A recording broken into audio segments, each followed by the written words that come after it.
things that a lot of people have asked me, because my mother was my abuser growing up, how was I able to forgive her enough to care for her? Well, it took me a while to forgive my mother as a mother, but I was able to forgive my mother as a woman, because as a grown woman myself, I had gone through some of the things that all grown women go through.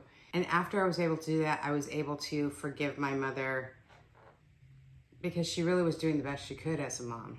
And I also had to remember that forgiveness was not like made it so all of a sudden everything she did was like okay.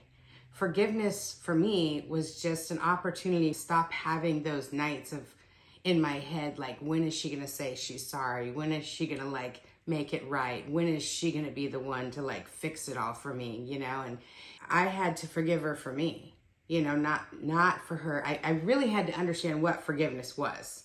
And I had for a long time thought forgiveness was, if you make it right, then I can forgive you. It's like, if I forgive you, then I have to continue to let you do the things that you're doing, right? And that's not necessarily the case, right? I mean, I don't like forgive somebody and then all of a sudden like it magically like makes them this completely different person. You know, forgiveness let me off the hook from thinking that my mom was going to be a different mom, you know? And it also let me off the hook from thinking like my mom was going to suddenly appreciate the things I did as her caregiver. My mom told me many times, I'm so grateful for you and I appreciate you. And when she wasn't telling me that, she was telling me how horrible I was. And I'm sure a lot of you caregivers have experienced that, but I had to forgive my mother as a woman first, and then I forgave her as a mother.